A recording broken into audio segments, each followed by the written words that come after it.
Officers ಎಲ್ಲ ಗಮನ ಇಟ್ಕೊಳ್ಳಿ. ಯಾರಾದರೂ ಒಳ್ಳೆ ರೀತಿಯಲ್ಲಿ ಬಾಳ್ತಾ ಇದ್ದಾರೆ, ಅಚ್ಚುಕಟ್ಟಾಗಿ ಅವರಿಂದ ಏನೂ ತೊಂದರೆ ಇಲ್ಲ ಅನ್ನೋಂಥವ್ರು ಇದ್ದರೆ ಅಂಥದ್ದು ಕ್ಲೋಸರಿಗೆ ಕಳಿಸಿ. ಎಲ್ಲರಿಗೂ ಒಂದು ಅವಕಾಶ ಸಿಗಬೇಕು.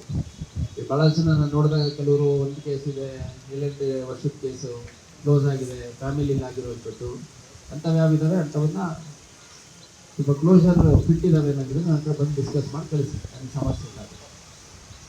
ಅದು ಹೊರತುಪಡಿಸಿ ಯಾರ್ಯಾರು ಇದೇ ಚಟುವಟಿಕೆಯಲ್ಲಿ ಮುಂದುವರೆದಿದ್ದಾರೆ ಅವರೆಲ್ಲರನ್ನೂ ತುಂಬ ಪಕ್ಕಾ ಫಾಲೋ ಅಪ್ ಮಾಡಬೇಕು. ಅವ್ರು ಎಲ್ಲಿಗೆ ಹೋಗ್ತಾರೆ, ಎಲ್ಲಿಗೆ ಬರ್ತಾರೆ, ಯಾರ ಜೊತೆಗಿರ್ತಾರೆ, ಅವ್ರ ಅಡ್ಡಗಳು ಯಾವುವು, ಅವ್ರ ಮೊಬೈಲ್ ನಂಬರ್ ಏನು, ಯಾವ್ಯಾವ ಊರುಗಳಿಗೆ ಹೋಗ್ತಾರೆ, ಇವ್ರಿಗೆ ದುಡ್ಡು ಕೊಡೋರು ಯಾರು, ಗಾಡಿ ಕೊಡೋರು ಯಾರು, ಯಾರು ಸಪೋರ್ಟ್ಗಳು ಇವರೆಲ್ಲ, ಈ ರೌಡಿ ಶೀಟ್ ಸಪೋರ್ಟ್ ಇಟ್ಕೊಂಡು ಯಾರ್ಯಾರು ವ್ಯವಹಾರ ಮಾಡ್ತಿದ್ದಾರೆ ಅದೆಲ್ಲ ಪಕ್ಕಾ ಟ್ಯಾಕಲ್ ಮಾಡಬೇಕು. ಒಂದು.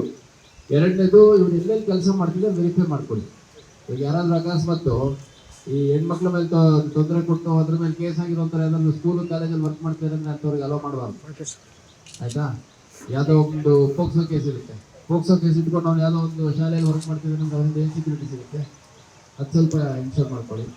ಮತ್ತು ಮನೆಗಳೆಲ್ಲ ಪೀರಿಯಾಡಿಕಾಗಿ ಚೆಕ್ ಮಾಡಬೇಕು, ಕಾಸು ಬರ್ತಿಲ್ಲ ಪೀರಿಯಾಡಿಕಾಗಿ ಚೆಕ್ ಮಾಡಬೇಕು. ಇವ್ರ ಮೊಬೈಲ್ಗಳು ಚೆಕ್ ಮಾಡಬೇಕು, ಇವ್ರ ಅಸೋಸಿಯೇಟ್ಸು ಮನೇಲಿ ಏನೇನು ವೆಪನ್ ಇಟ್ಕೊಂಡಿರ್ತಾರೆ A to Z ಒಂದು ಕಡೆಯಿಂದ ಚೆಕ್ ಆಗಬೇಕು.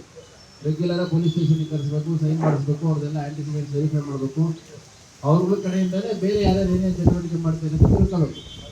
ನಾವು ಮೊನ್ನೆ ಒಬ್ಬರನ್ನ ಕರೆಸಿದ್ರಿ, ಅವ್ರನ್ನ ಆ್ಯಕ್ಟಿವಿಟಿ ಇರಲಿಲ್ಲ, ಬಟ್ ಬೇರೆ ಯಾವುದೋ ಒಂದು ಭಾಳ ಇಂಪಾರ್ಟೆಂಟ್ ಕೇಸಿಗೆ ಮಾಹಿತಿ ಕೊಟ್ಟ. ಕೊಟ್ಟು ಅವ್ರಿಗೆ ಸ್ವಲ್ಪ ಲಿಸ್ಟ್ ಮಾಡಿ ಇಟ್ಕೊಳ್ಳಿ, ನಾಳೆ ದಿನ ಅವ್ರಿಗೆ ಏನಾದ್ರು ಅನುಕೂಲ ಮಾಡುವಂಥ.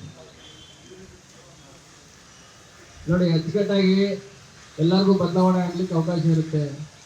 ನಾಳೆ ದಿನ ಯಾರಾದರೂ ಇವಾಗ ಸುಮಾರು ಜನ 40-45 ವರ್ಷ ವಯಸ್ಸಿನಲ್ಲಿದ್ದೀವಿ, ನಾಳೆ ದಿನ ಮಕ್ಕಳು ಮರಿ ಮದ್ವೆಗೆ ಬಂದಾಗ ಅವ್ರ ಅಪ್ಪ ರೌಡಿ ಶೀಟರ್ ಅಂತ ಚೆನ್ನಾಗಿರುತ್ತಾ? ಇರುತ್ತೇನ್ರಿ? ಹೇಳಿ, ಬಾಯ್ಬಿಟ್ಟು ಚೆನ್ನಾಗಿರುತ್ತಾ? ಬೇಕಾ ಅದು? ನಮ್ಮ ಅಣ್ಣ ರೌಡಿ ಶೀಟರ್ ಅಂದ್ರೆ ನಿಮ್ಮ ಅಕ್ಕ ತಂಗಿಯರಿಗೆ ಹೆಣ್ಣು ಸಿಗ್ತಾವ? ಯಾರು ಕೊಡ್ತಾರ? ನಿಮ್ಮ ಮನೆಗೆ ಹೆಣ್ಣು ಕೊಡ್ತಾರ? ಹೆಣ್ಣು ತಗೊಂಡು ಹೋಗ್ತಾರ? ನೀವೆಲ್ಲ ಬುದ್ಧಿವಂತರು, ಮದುವೆಗಿದ್ರೆ ಎಲ್ಲ ಮಾಡ್ಕೊಬಿಟ್ಟು ಆಮೇಲೆ ರೌಡಿ ಶೀಟರ್ಗಳಾಗಿರ್ತೀವಿ. ಹಿಂದೆ ಮುಂದೆ ಹುಡ್ತರಿಗೆ ಯಾಕೆ ಶಿಕ್ಷೆ ಕೊಡ್ತೀವಿ? ನಮ್ಮ ಮೊನ್ನೆ ಯಾರೋ ಹೇಳಿದ್ರಲ್ಲ, ಅವರಪ್ಪ ಯಾರೋ ಹೇಳ್ದ ಹೊಡೆದಾಕ್ಬಿಡಿ ಸರ್ ಅಂತ. ನಿಮ್ಮ ಮನೆಗಳೆಲ್ಲ ಅದನ್ನೇ ಹೇಳೋಂಥ ಪರಿಸ್ಥಿತಿ ಬರುತ್ತಷ್ಟೇ. ಪ್ರತಿಯೊಬ್ಬರದು ವಾಚ್ ಮಾಡ್ತಿದ್ದೀವಿ. ತಪ್ಪಿ ಸಿಕ್ಕರಂತೂ ಗ್ರಾಚಾರ ಕೆಟ್ಟಿರುತ್ತೆ ಅಂತಾನೆ ನಿಂತು. ಬೇಲ್ ತೊಗೊಂಡು ಹೊರಗೆ ಬರ್ಬೋದು, ಒಂದು 6 ತಿಂಗಳು ಇರಬೇಕಾಗತ್ತೆ, ಇವೆಲ್ಲ ಇಲ್ಲ. ಲೀಗಲಿ ಅಂತೂ ಪಕ್ಕಾ ಮಾಡ್ತೀವಿ, ಏನೇನು ಮಾಡ್ಬೇಕೆಲ್ಲ. ಗೊತ್ತಾಯ್ತಲ್ಲ? ಮತ್ತು ಯಾವುದೇ ಕಾರಣಕ್ಕೂ ಸುಮ್ಮನೆ ನನ್ನೊಬ್ಬ ಫ್ರೆಂಡಿಗೆ ಬಂದೆ, ನಾನು ಒಬ್ಬನ ಮೇಲೆ ಆಗುತ್ತೆ, ಇವೆಲ್ಲ ಕತೆ ಬೇಡ. ನಿಮ್ದು ಕಂಪ್ಲೀಟ್ ಟೀಮ್ಗೆ ಒಳಗೆ ಓದುತ್ತೀವಿ. ಗೊತ್ತಾಯ್ತಲ್ಲ? ಹಿಂದೆ ಮುಂದೆ ಯಾರ್ಯಾರು ಇದ್ರು, ಜೊತೆ ಕಿತ್ಕೊಂಡರು, ನಿಂತ್ಕೊಂಡರು, ನೋಡಿದರು, ಜೊತೆಗೆ ಬಂದರು, ಗಾಡಿ ಕೊಟ್ಟರು, ದುಡ್ಡು ಕೊಟ್ಟರು, ಈ ಕಡೆಯಿಂದ ಎಲ್ಲ ಹೋಗ್ತೀರಿ. ಎಲ್ಲರದ್ದು ಮ್ಯಾಪ್ಗಳು ರೆಡಿ ಆಗಿದ್ದಾವೆ, ಸ್ವಲ್ಪ ಅರಿವಿರಲಿ. ಗೊತ್ತಾಯ್ತಲ್ಲ? ಒಳ್ಳೆ ಬದಲಾವಣೆ ಆಗ್ತಿದೆ ಅಂದ್ರೆ ಒಂದು ಅವಕಾಶ ಖಂಡಿತ ಕೊಡ್ತೀವಿ, ಉಪಯೋಗಿಸ್ಕೊಳ್ಳಿ. ಅದು ಬಿಟ್ಟು ಇದೇ ಮುಂದುವರಿಸ್ತೀವಿ ಅಂತಂದ್ರೆ ಭಾಳ ಸ್ಪಷ್ಟವಾಗಿ ಒಳ್ಳೆ ರೀತಿಯಲ್ಲಿ ಇರಬೇಕು. ಇಲ್ಲ ಅಂತಂದರೆ ಕಾನೂನು ರೀತಿಯಲ್ಲಿ ಏನೇನು ಕ್ರಮ ಇದೆ ಎಲ್ಲ ಕ್ರಮ ತಗೊಂತೀವಿ, ಅದಕ್ಕೆ ರೆಡಿ ಆಗಬೇಕು. ಎಕ್ಸ್ಪೆರಿಮೆಂಟ್ ಏನಾದರೂ ಬ್ರೀಚ್ ಮಾಡಿಕೊಂಡಿದ್ದಾರೆ ಅದರಲ್ಲಿ ವೆರಿಫೈ ಮಾಡಿ. ನೀವು ಸುಮ್ಮನೆ ಎಕ್ಸ್ಪೆರಿಮೆಂಟ್ ಅಂತ ಮಾಡಿಬಿಟ್ಟು ರಾಯಚೂರಿಗೆ ಹಾಕಿ ಇಲ್ಲೇ ಓಡಾಡ್ಕೊಂಡಿದ್ರೆ ಎಕ್ಸ್ಪೆರಿಮೆಂಟ್ ಮಾಡಿ ಇವಾಗ ಅದು ಪಕ್ಕ ಇನ್ಶೂರ್ ಆಗುತ್ತೆ. ಎಲ್ಲ PR ಆಗಿದೆಯಾ? ಎಲ್ಲರ ಮೇಲೆ ಆಗಿದೆಯಾ? ಯಾವಿದಾವೆ ನೋಡಿ. Should be no pendency. Every rowdy sheeter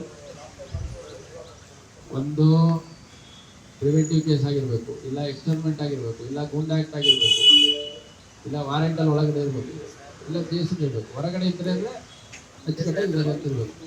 ಗೊತ್ತಾಯ್ತಾ? ಮೆನ್ಷನ್ ಮಾಡಿ.